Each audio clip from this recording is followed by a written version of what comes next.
Hey everybody, hope everybody's having a good night. I see John's on, Rick's on, Dave's on. How you guys doing? So make sure we got sound here. Okay, we should have sound. That should be good. So happy Tuesday. It's another Tuesday night. It's another Tuesday night live. We're gonna work on some more welding stuff tonight. I got some pieces we're gonna weld up, and I'm still editing software. Some of it isn't even gonna be isn't even edited because it's taking a lot longer than I thought, and I was crazy. I just left the cameras running, and so it was a lot to edit. And unfortunately, I still have not mastered the art of getting the weld puddle. So I apologize for that in advance, but I still think I have some stuff to show that'll be pretty cool. And some of the goings on from this week, and last week, well, Tuesday to Tuesday week. But just trying to get things going. We've had so much rain down here in South Florida. I haven't had much time to work on the Alnick. I did go up last Wednesday, I believe. Wednesday or Thursday, I did go up and work on it, and I was putting the console together. And luckily for that, because I did bring a fan, I was able to shut myself up inside the truck cab and work on putting that all together while it was in a downpour. But I wasn't able to finalize any of the wiring and stuff because I didn't want to uncover the engine between rains. Just too hard to get all that stuff to get covered up again. I went down and did a gear swap. Well, I did a gear swap here, but I went down to Hacker Racing and pulled the third member out of his Camaro and did a gear swap. So I got some pictures to show you from that, and went back and put it in. Did a couple more experiments with Leo's 4200 cylinder head, and we'll talk about that. And trying to think what else. Working on getting a battery box set up in the NASCAR. I got the transmission in. I had to build a new shifter bracket, and had to order a dry shaft because the transmission, believe it or not, was a little longer than the Tex Racing, which is a Super T copy of a Super T10, was actually about an inch longer than the Sagnol that I pulled out of the car. So the old dry shaft wouldn't work. So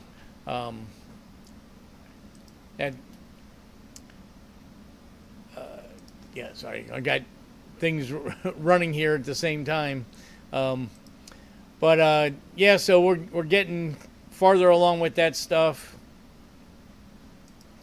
And like I said, unfortunately, the welding stuff didn't come out that good, but we're going to go ahead and work with what we got. Let me just type this in.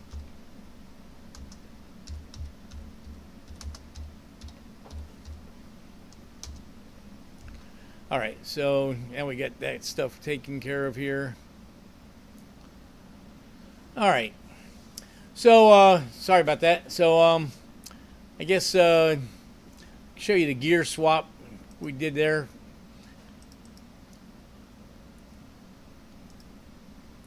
So this is the Camaro, Hacker Racing, Hacker Motorsports. It's a carbon Camaro, smallish tire, radial tire, grudge car. But so I got the I was working on the gear swap,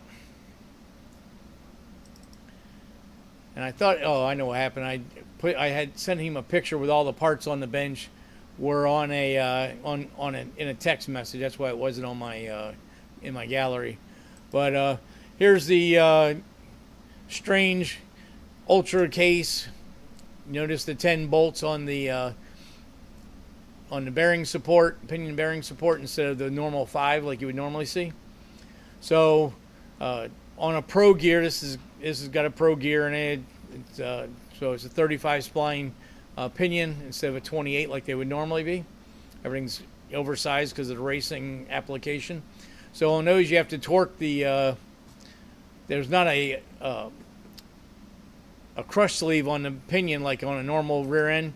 You actually have to you have a solid spacer between the bearings, and you torque it to 275 foot-pounds, and that's what keeps it in place. And then if you have to move shims around to get the preload where you want it, but there's just going doing that.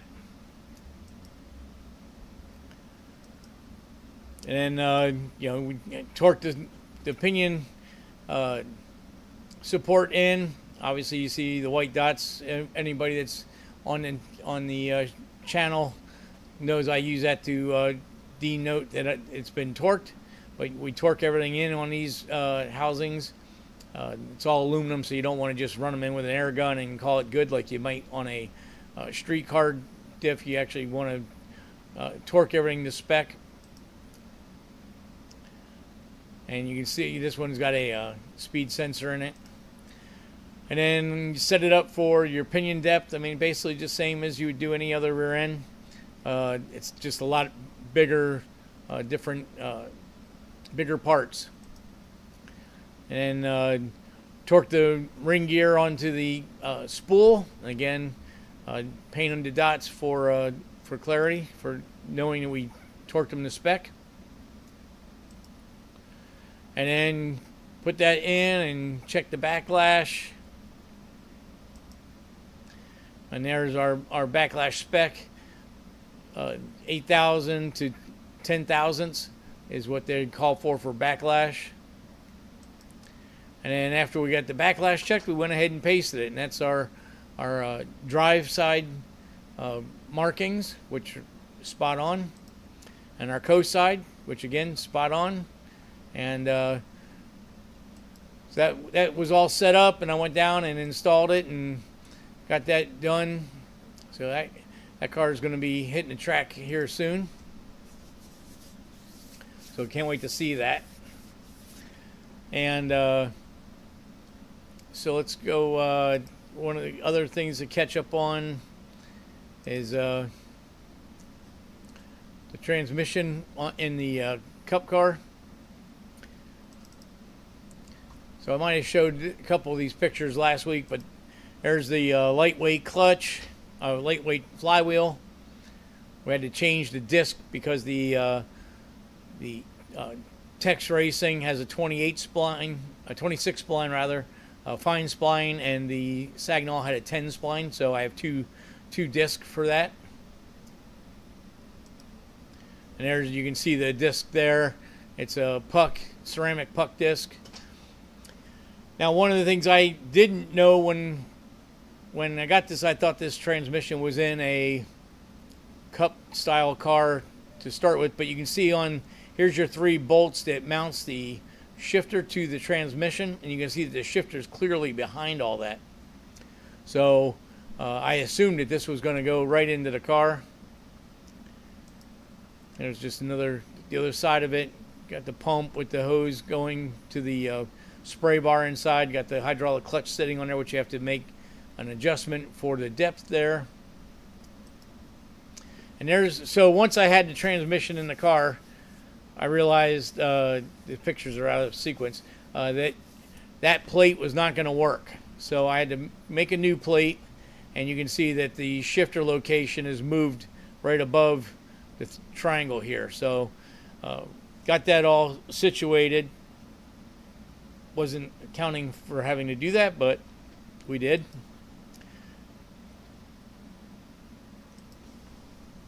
So here you can kind of see that it's kind of a bad angle, but I mean, switch to, just the transmission mounted up in there with the mounts and all that. Thought I had a picture that showed. I guess I don't. Let me look at that for a second. Well, I guess I didn't. Hey Ryan, how you doing? That truck is looking awesome, dude. Can't wait to see color on it. The thing is, I don't even know what to say. It's so badass. But everything you've done, I think the gaps and everything are second to none.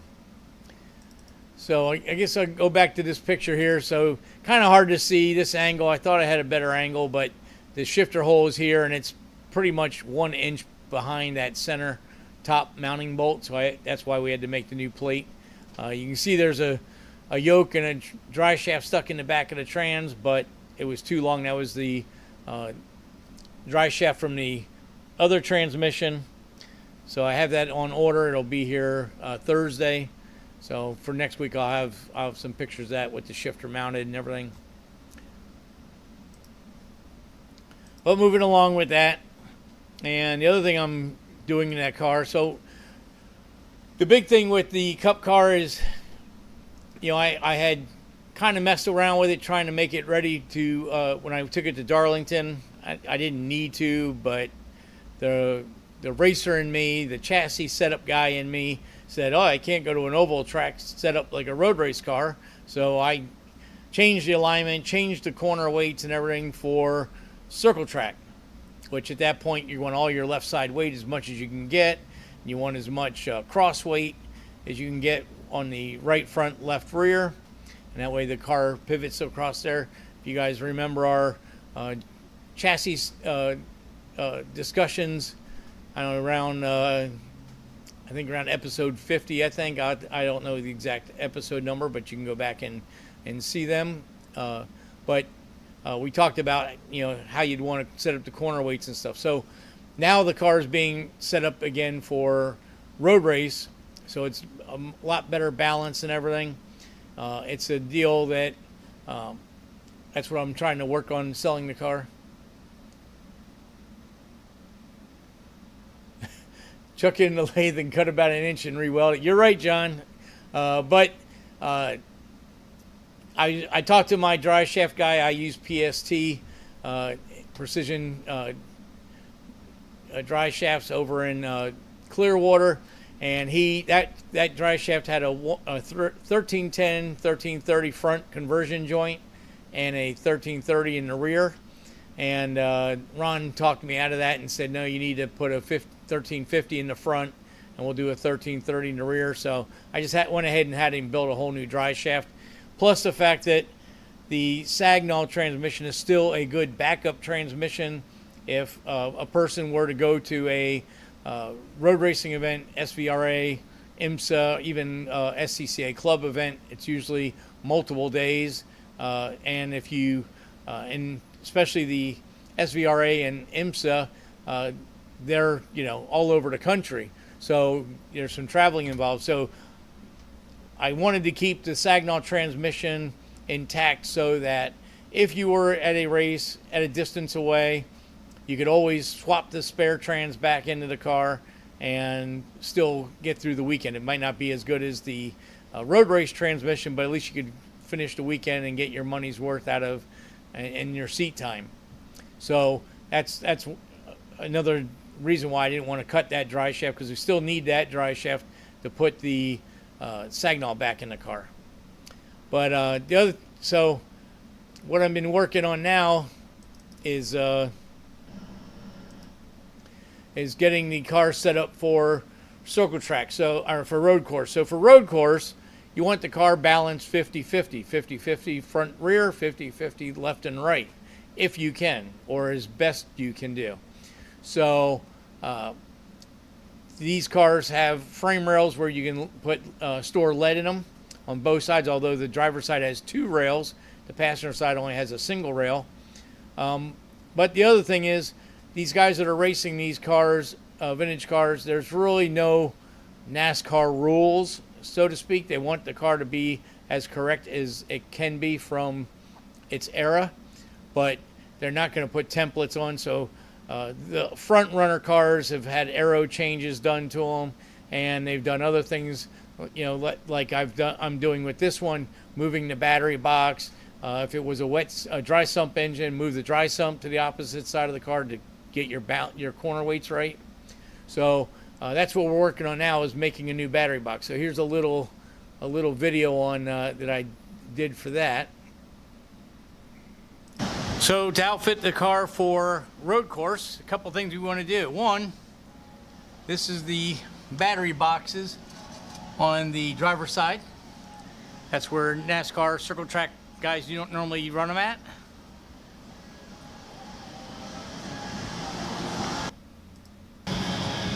We're going to move it over here to the passenger side. This is going to be an inside battery box, and you can see the lead in the frame rail. There's 110 pounds in the frame rail. So we're between the 110 pounds in the rail and the 42 pounds for the battery. It's almost 100% compensation for the driver. So that's one of the things that we're doing to get the car ready for road course racing. We need to do brake ducts and change the alignment. This car's neutral, so all we do is just change the alignment. And the last thing is to put a road race rear end with negative camber on both sides. So that's kind of where I'm at with that. I've got the steel formed to make the battery box. However, I'm using a fairly thicker steel than what normally would be used, only for make a good safety box for the battery. And my sheet metal brake I have here in the shop refused to bend it, so I'm gonna have to run up to a friend of mine and use his big brake to bend that. So we'll get farther along with that next week, and I'll give you guys an update on where we're at with that. But that's the updates on the NASCAR. So I did some more work on Leo's 4200, and I didn't get a chance to edit these, so we'll just kind of play them and see where it's at. So I already described it in the video, so I'll just let the video play. All right, so we're back on Leo's cylinder head,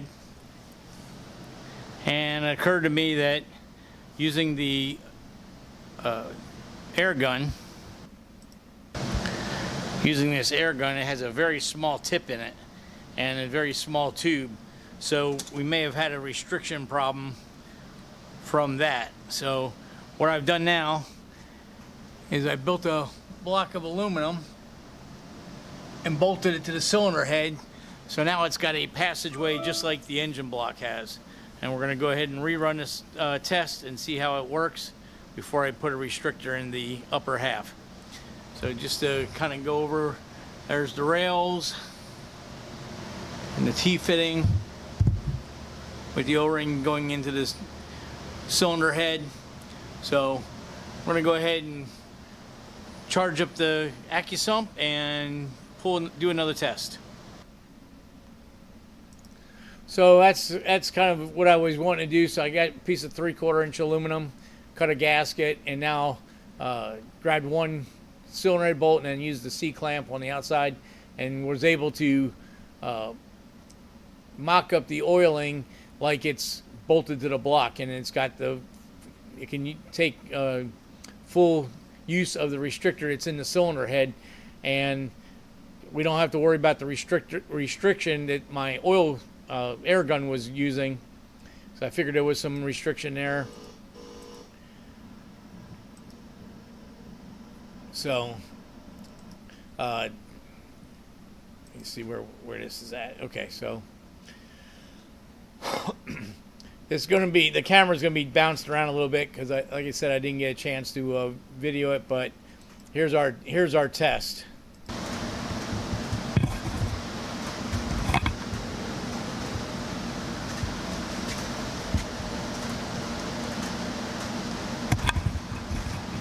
All right, so we got the charger. The tank is charged to oil pressure.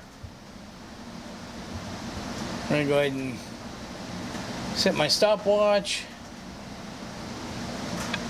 and open the valve. Here we go.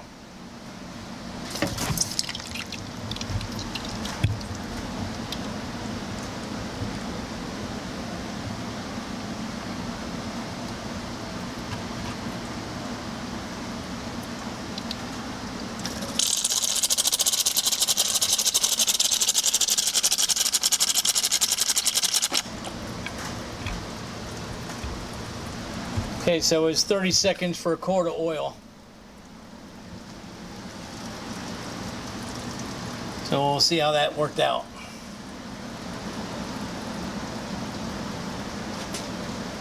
There we go.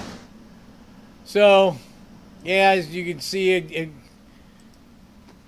did run the oil through a lot faster. It was only 30 seconds for a quart of oil.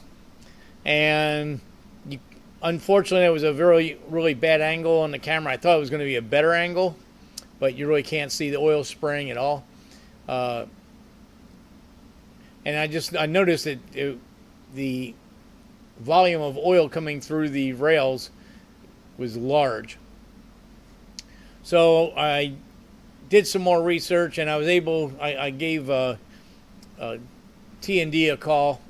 They make shaft mount rockers and oiling systems, and I was able to get a tech guy and actually ask them what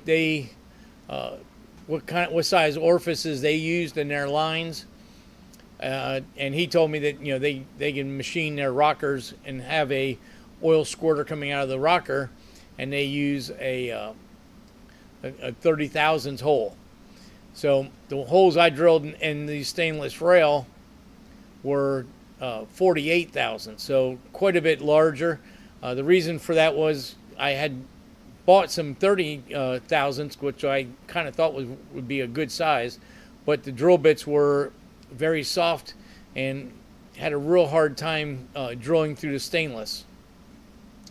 So we're kind of going back to the drawing board. I ordered some 6061 T6 aluminum tubing, and we're going to go ahead and close up the oiling holes down to 30 thousandths. Because what I noticed, and you couldn't see in that video, is the first 6 or 7 valve springs on each rail had oil coming out of them, but the oil never made it all the way to the back. So that just shows that the holes were so large, there wasn't enough volume to go all the way to the back of the rail. So hoping, since that's what most of the race teams used, is a 25 thousandths to 30. The guy told me nobody goes under 25 because then the orifice gets so small that you can get dirt trapped in it and then not have any oil at all. So we're going to go ahead and go to the 30 thousandths bit, which is just about half of where we're at now.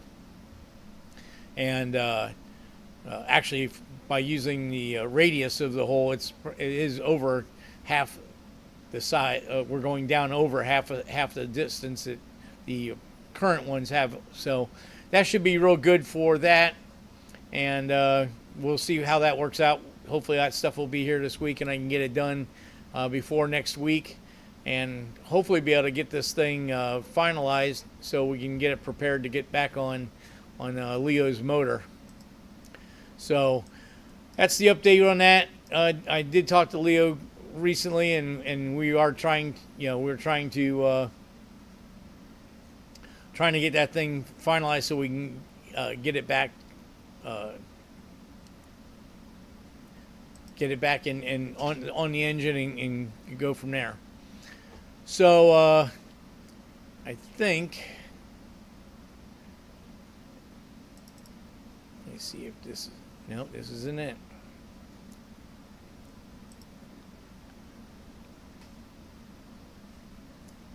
Where did it export it to?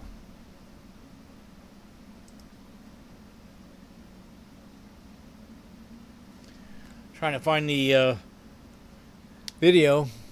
Oh, there it is. Okay. So let's go back to the TIG welding conversation we had.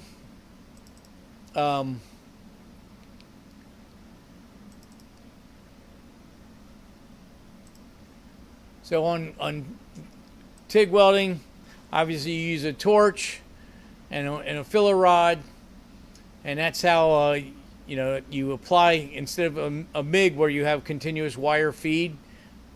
On a TIG, you have a pedal or thumb control, so you can control heat, and you use a filler rod to add in the material to join the two parts. Now, one thing you can do a lot of times on TIG is you can actually just join the two pieces together without adding filler rod at all. Although that does make a cutaway in the material, makes the material a little thinner.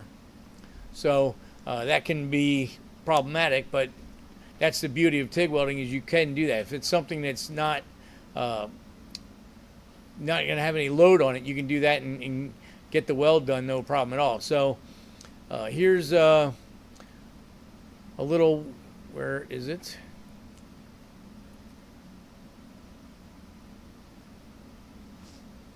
And why don't I see it here?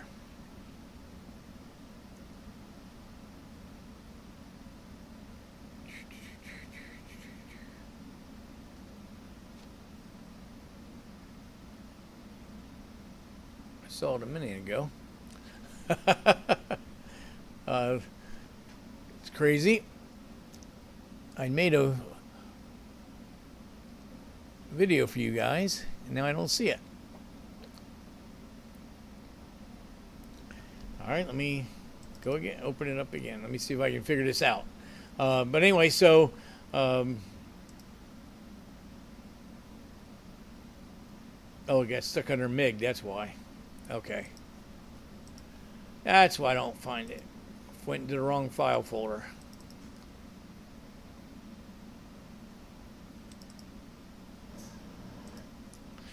All right, so here's our beginning of our discussion on TIG welding.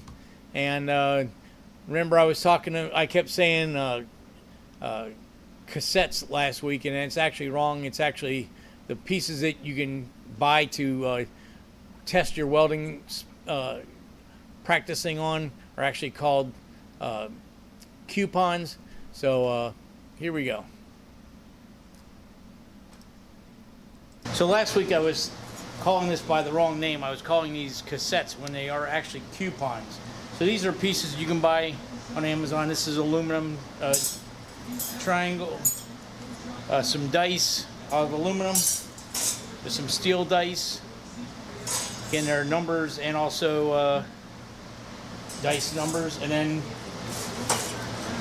this is like a practice roll bar piece that makes a star pattern like that.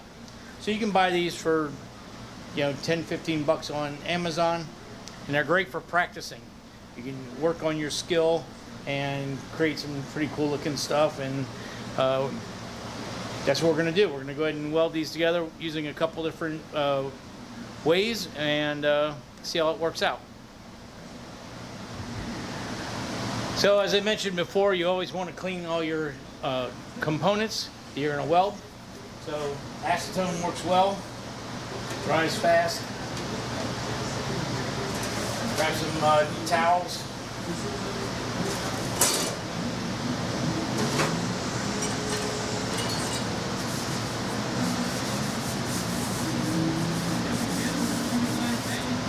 Clean all the oil and residue off of the pipes. Helps with the welding.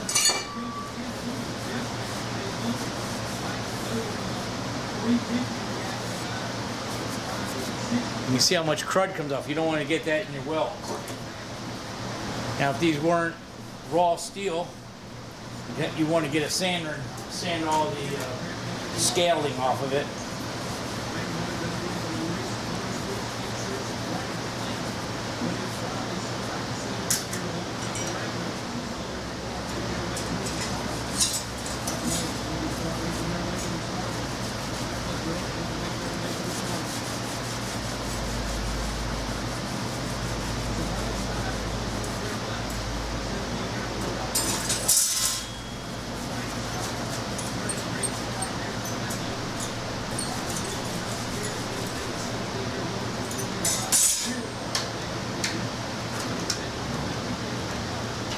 So on the roll bar practice piece, you can see you got a lot of joints to put together with a lot of different type of welding, so it works out really well.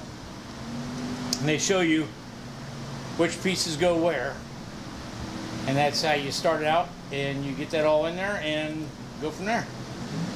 So we'll work on that next. As far as the dice, you want to break off the numbered pieces.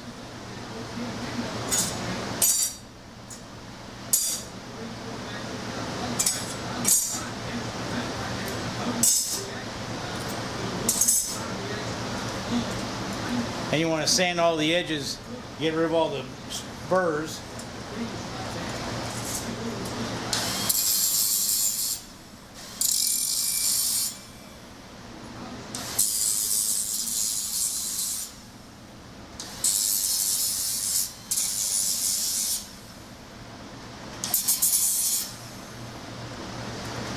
And basically you just want to prep it just like you were going to build anything else. And once you get to this point, you bend these around.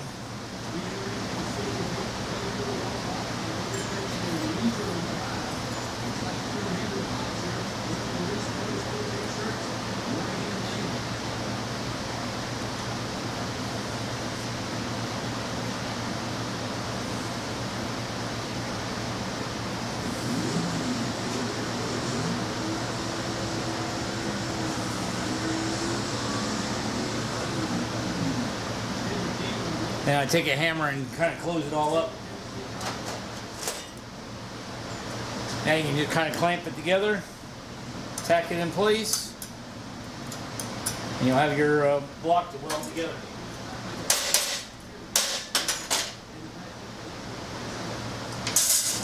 And on the number ones, you'll have to actually put them together, tack them and weld them together. These last two. All right, so we have the top half of the star lined up. You can see by the sheet we have A1, C1, and C2, which the C1s are the same pieces. So you put those three in with your main straight pipe. We'll get that part welded, then we'll do the bottom half.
Okay, we have them all tacked now.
keep going all the way across, but that wouldn't make the weld look normal. So we're going to go ahead and come across the other way.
Now you can see on the by the welds,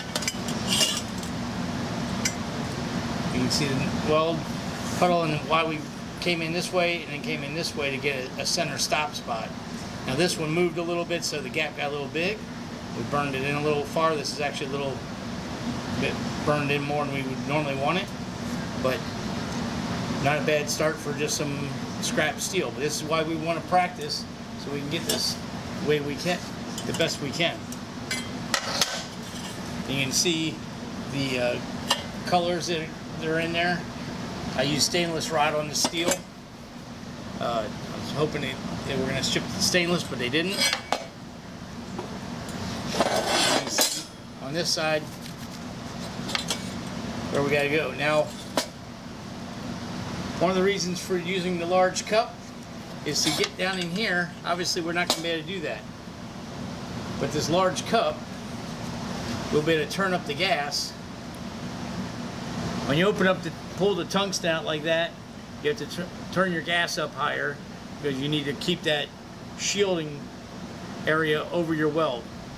But that's how you get down in these tight corners with a large cup, because this makes a fluffy shield, a fluffy bubble of gas that keeps over your weld. You can see on here,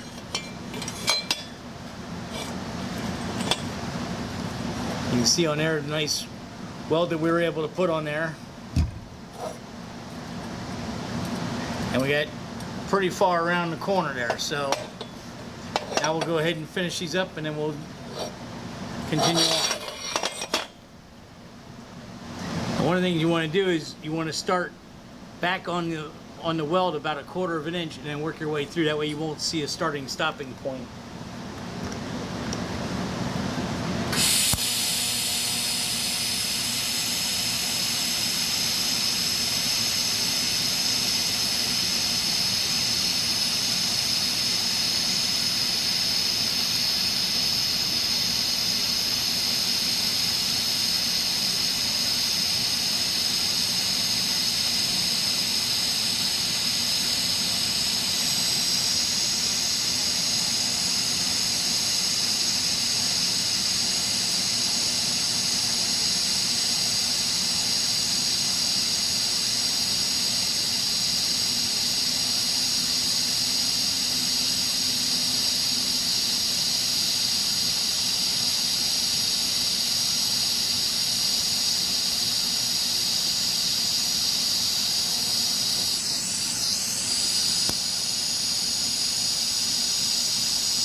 that weld.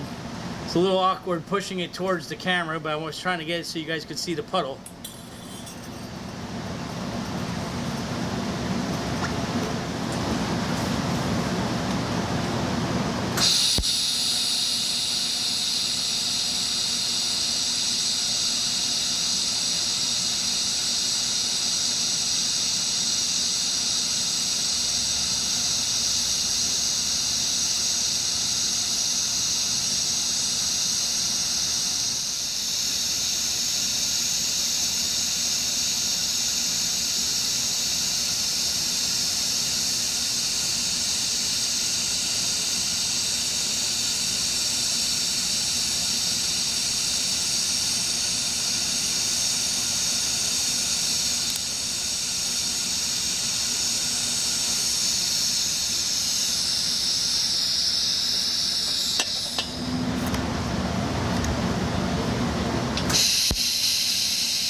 Alright, that was a little awkward, but I got it done.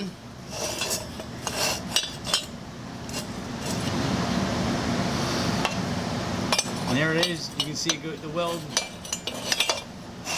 goes all the way around.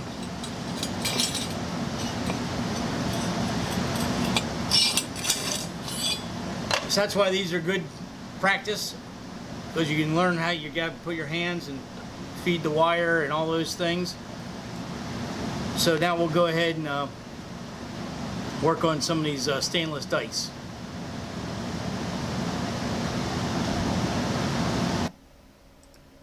So, yeah, that was, it took a bunch of editing just to even get that done. It was funny. I mentioned how hard it was getting there. My wife got a couple pictures. Here's a couple pictures of how I was filming it. As you can see, the camera, I got my arm around the spotlight, and yeah, it was quite the mess trying to get the angle and get so you could see what was going on. But trying to do it, I still can't seem to get the, and I apologize for that, but I still can't seem to get the shielding proper on the camera so that you can actually see the weld puddle. I really wanted you guys to see that, because that really kind of opens your eyes on what we want to do there to get a good weld. And like I was saying last week, once you see the weld puddle and understand it, and especially with TIG, and use your filler rod and dip it into the weld puddle and continue on and get a nice stack of dimes, as they call it. When you go to a MIG weld, it's very simple welding after that, because now you already know you want to follow that puddle as you go. So we'll work on that. I'll show you some of these dice I welded. I didn't get them edited, so I'm just gonna we'll just kind of click through it and find out what's going on.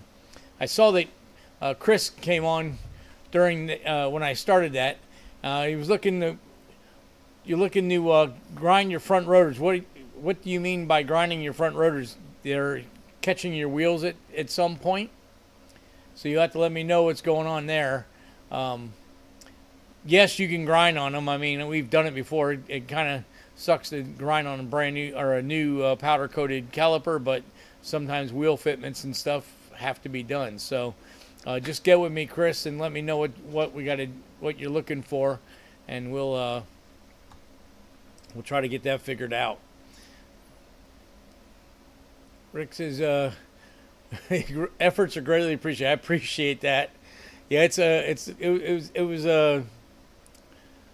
was pretty odd here. Let's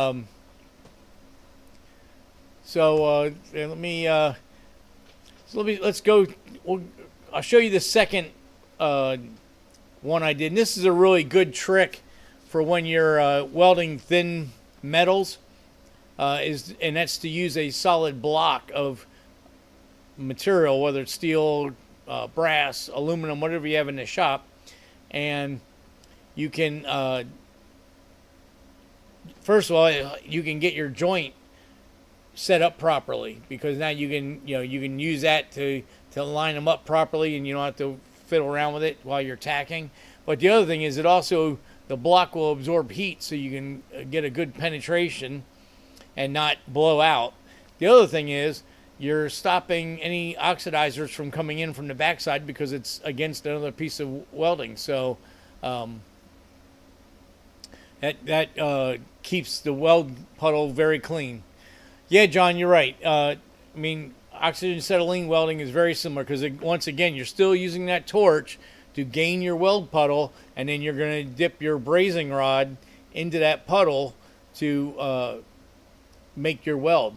Now, on a brazing rod or a gas welding rod, you usually will have a flux on the outside of the welding rod, and that creates your cloud over top of the weld puddle to keep oxidation out of the weld puddle.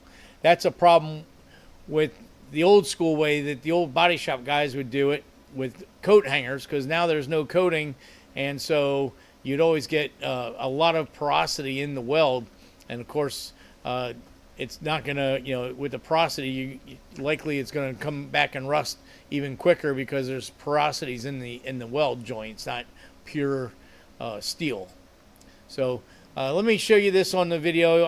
If it gets to a stagnant spot, I'm just going to click through, because I don't have it edited, and I apologize in advance. We're using these stainless numbers. We have an aluminum block here holding them so that we have a tight joint. See, a tight joint. That's going to weld completely different than the other ones did. So let's go ahead and try that.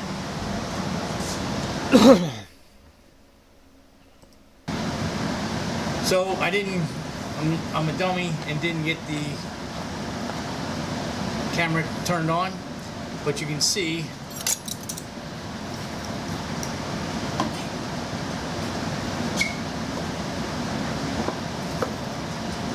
so I'm a dummy. I didn't turn the camera on when I started this weld, but since we have a really tight joint here, and this block is keeping the heat centralized on the weld, we have our colors back again. That shows that there's very little contamination from oxidizers getting inside the weld puddle. And you can see the weld is a much narrower weld. Now I'm using the same rod, same tungsten, same heat range, but because it's a tight joint, the weld is a tighter weld. Whereas on that other cube, there was big gaps, so the weld is much bigger, and because of the gaps, it was letting oxidations come in from the back side of the weld, and that's why the welds don't look like this. You look at the welds on this, and they're pretty gray. They don't have the pretty colors in there because there was oxidizers in there. So now I'm gonna have to let this cool off, reclamp it so we can get another joint, and I'll try to get that one for the camera. So yeah, so I skipped the block with the folded edges.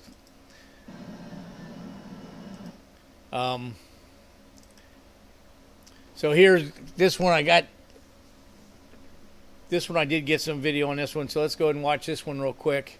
Yeah, John, you're right. They do have powdered flux for welding rods, and it does. And you can, or you can dip the flux. I've seen a bunch of pictures from one of the top fuel chassis builders, and they use a I think it's not a oxy weld, but it's a torch weld. I think it's helium, and they paint the flux onto the aluminum before they weld it, and then they weld it. And they say that makes a much more flexible joint, so the fuel tank doesn't have as much problems with cracking as if they just used a regular TIG rod and TIGged it. It was pretty interesting to watch them do that. So, hey Cole, how you doing? Let's go and we'll watch this one real quick, and then I'll show you some silicon bronze too.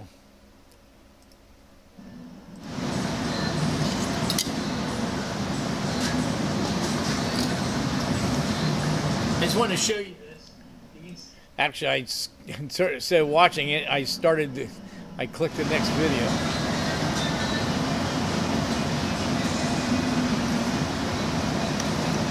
Nice tight gap here, nice tight gap there. So we're going to go ahead and put some tacks on here and then start welding it up.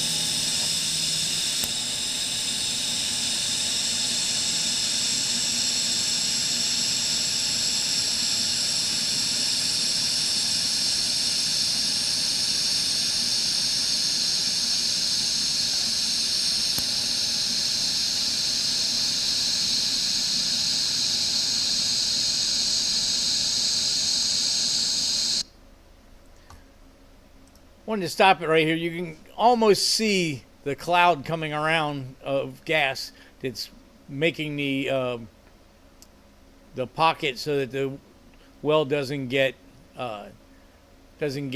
oxidation in it. Really, I wish I could figure out the proper way to get the camera to pick up the weld joint instead of not having that big ball of fire there, but it is what it is.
So yeah, we're getting kind of late in the show, so let me just kind of fast forward a little bit here. Here's a picture of that weld when it was finished. And was able to get a nice pretty weld. You see the different colors in there showing we don't have any oxidation happening in our weld joint. So now what we'll have to do is set up the other half, get it welded, and then put the two together.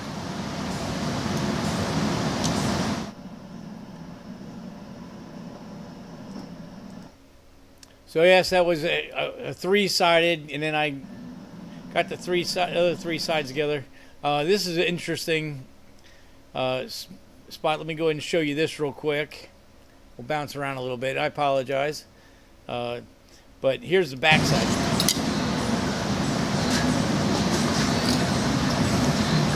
I just wanted to show you this. You can see down here on the inside, because it was tight to the block, and the block was keeping all the oxidation out from the back side, that it actually made the penetration actually made like a weld joint on the inside. And that is because there's no oxidation in the weld puddle. Whenever you can keep oxidation out, the welds become much better looking. You can see on this side how nice looking they are.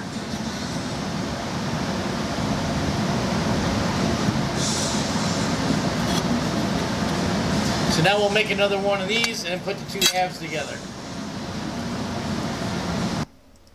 So I thought that was pretty cool to show you. Now, if you guys remember, probably around episode 30, I showed welding some stainless pipe together and using a flux powder called solar flux, and you can use that for that reason. So a lot of times when you're welding stainless together, especially tubing, turbo pipes, header pipes, stuff like that, you want to purge the tubing while you're welding it, because you want it to do what it did there. You want the penetration to actually form a weld on the inside of the pipe. It's almost like having a double weld. But if you don't back purge, then you get oxidation in there, and it actually makes stagmites, whatever that word is. But it makes a mess inside the pipe because the oxidation gets into the weld puddle and it blows through, especially on thin wall like header tubing and stuff like that. But you can use this product called Solar Flux. You take the powder, you mix it with a little bit of methanol, and then you can take a acid brush and paint it on the parts, on the back side of the parts, and when you weld it, it'll actually form a flux or a pocket of a shield on the inside so that you get a clean weld. Works very good. Maybe I'll have to do something with that next week maybe. So let me find the I think this is the second cube I put together, and this time I'm going to use some silicon bronze. So let's check that out. Now I want to show you a different material, silicon bronze. So this is silicon bronze rod, and it's great. Race car builders use it all the time for welding sheet metal into the floors of the car, because the bronze is a little bit more flexible and you don't have to use quite as much heat. And once you get a nice tack going, you can just lay this in the crack like that, fill it up, and just run across it and it'll melt right in. So let's go ahead and try some silicon bronze now.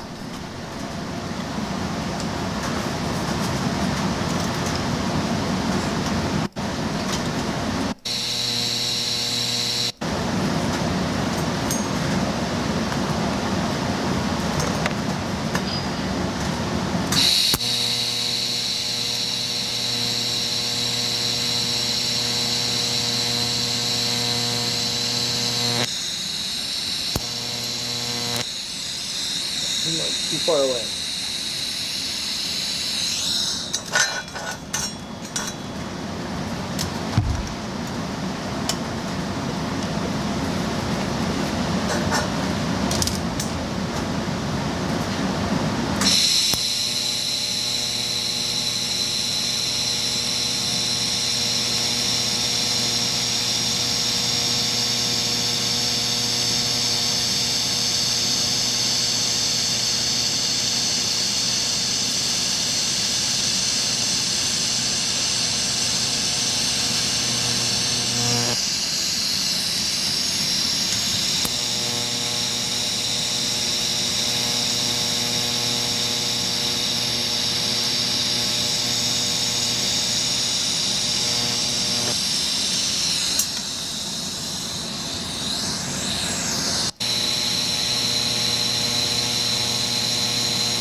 As you can see, dabbing it in, the weld is a little bit more sporadic because the flow is different on every time you dip the silicon bronze into the puddle.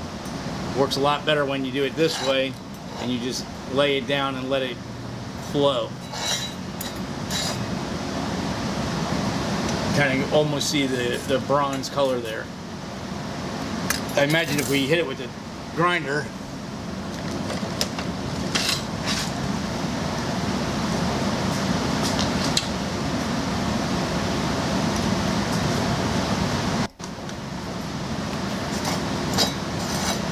now you can see the bronze color coming through. That's the nice thing about using a TIG welder, because you can control your heat, you control the weld flow, and you can use different materials to get the job done. So next, let's go ahead and do. So next, let's do an aluminum cube. So that was the first time I'd used silicon bronze. I was up at Chassis Engineering one day and we were talking about welding sheet metal into the floorboards, because the old Pro Mod, which was an older Jerry Bickle car, I had to TIG weld the floors back in all the time, because they would put like 1 inch of weld and then skip 2 inches and stitch it like that, and the steel sheeting would rip right around the weld. The weld would be fine, but because of the way it cratered the aluminum or the steel, it undercut the steel. The vibrations in the car would crack right around the weld in the floors. So I was talking to Clayton about that, and he was saying how they'd been using silicon bronze for like the last 5 or 6 years and how well it worked. And he mentioned it, you know, typically you can just lay the rod in your joint path, your weld path, and just burn it in.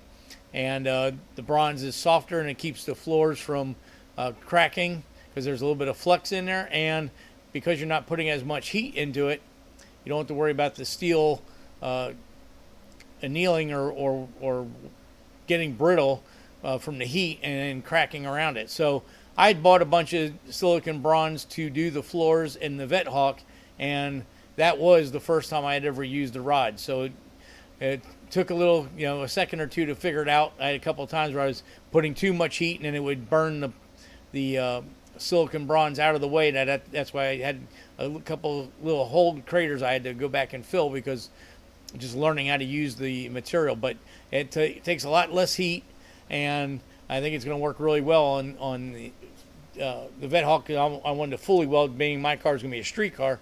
I wanted the floors to be sealed, so I'm going to fully weld them in with the silicon bronze, and I think it's going to work out great, especially getting a little bit more practice using it. John says he remembers his dad brazing with borax soap for flux. I imagine if it burns off properly, I mean, why not, right? I mean, all you're trying to do is get something that's going to turn into a gas to keep your weld puddle clean.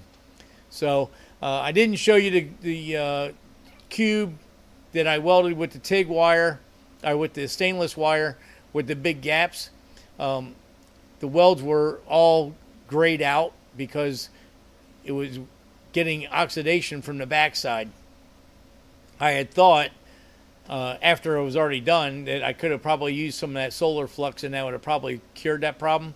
But I was trying to get these all welded up last night, kind of in a hurry, and just it didn't. I got you some video on it and stuff that we can talk about, but unfortunately I wasn't able to get a good shot at the weld puddle. I'm going to work on that some more. Maybe we'll revisit this again next week.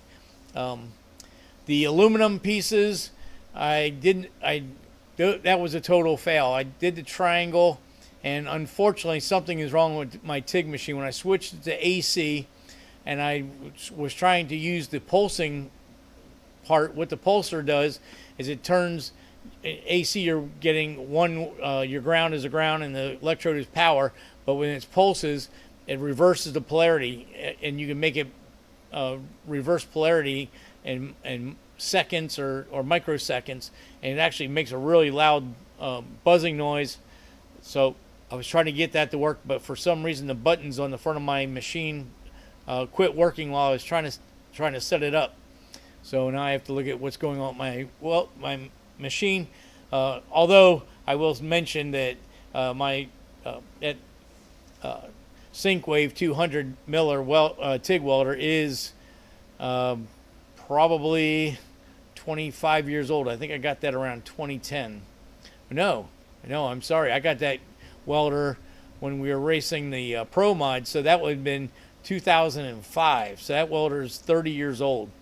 So, it's been beat around in the shop and stuff. So I'll take a look at that, see what's going on with the buttons, see if I can get that fixed, and then we can do some aluminum welding in the future. So hope this stuff came out useful. We'll talk about some more welding next week. So if you guys have any questions, there's some stuff I wanted to show and I didn't get time to put it together. Miller and Lincoln both make TIG charts.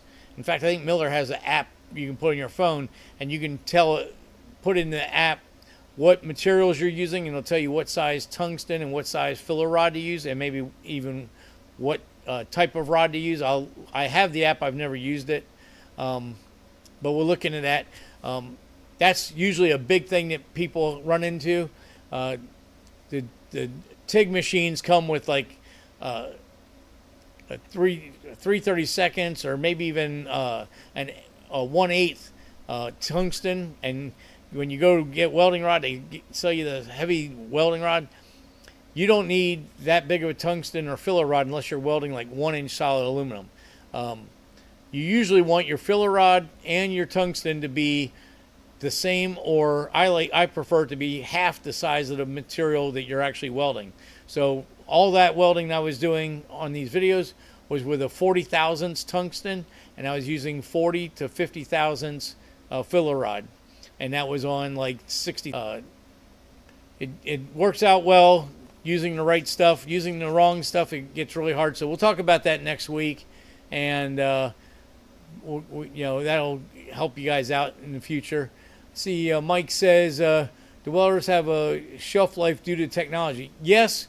So my previous TIG welder that I had for years, which was probably from the 50s, was a Hobart. I bought it used, and it was a 250 amp machine, and it was the size of a car. The machine was 3 feet high, 3 feet wide, and probably 4 foot deep. Had a big crane hook on the top of it, and it didn't come with wheels or anything. I had to build a cart for it to roll around, and it took 2 people to roll the thing around. It was super huge, super heavy, and that had a big armature inside the machine, and that's where it created, it looked like a big huge transformer, and that's what created the welding voltage. This synchro wave that I have now, which is 30 years old, is more electronic, and it doesn't really have quite a big unit, although the amperage is still the same. And the newer machines are now inverter style, so they're even smaller now.